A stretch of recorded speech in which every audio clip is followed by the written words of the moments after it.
اسی طرح گونجتے رہیں گے۔ اس نام کے حوالے سے تاریخ میں لکھا، رسول اللہ صلی اللہ علیہ وسلم سے قبل یہ دونوں نام کسی نے بھی نہیں رکھے،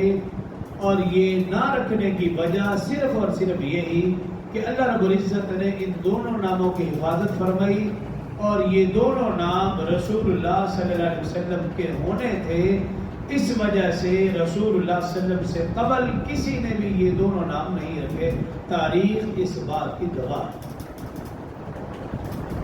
قاضی عیاض اندلسی رحمہ اللہ نے اپنی کتاب الشفاء بتعریف حقوق المصطفیٰ میں لکھا کہ یہ دونوں اسماء گرامی رسول اللہ صلی اللہ علیہ وسلم سے قبل کسی نے اس لیے نہیں رکھے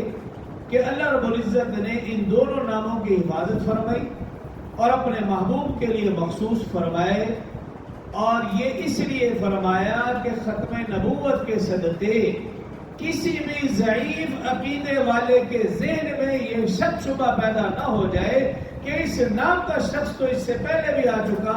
ختم نبوت کی حفاظت کی وجہ سے اللہ رب العزت نے ان دونوں ناموں کی بھی حفاظت فرمائی۔ آقا صلی اللہ علیہ وسلم سے قبل کسی نے بھی یہ دونوں نام نہیں رکھے، صرف اور صرف ختم نبوت کی وجہ سے۔ لسان العرب، تاج العروس، اور اسی طرح صحیح بخاری کی شرح فتح الباری کے اندر یہ بات درج ہے۔ آدم علیہ السلام سے لے کر ظہور نبوت تک کسی نے یہ دونوں اسماء گرامی نہیں رکھے۔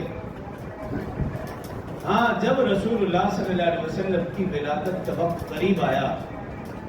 اہل کتاب نے، عیسائیوں نے، یہودیوں کے علماء نے، پادریوں نے، راہبوں نے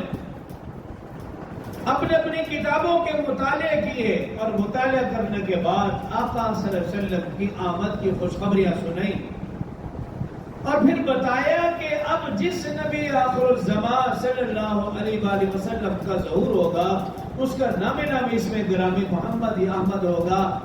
پھر ان خوشخبریوں کے بعد چند لوگوں نے اپنے بچوں کے نام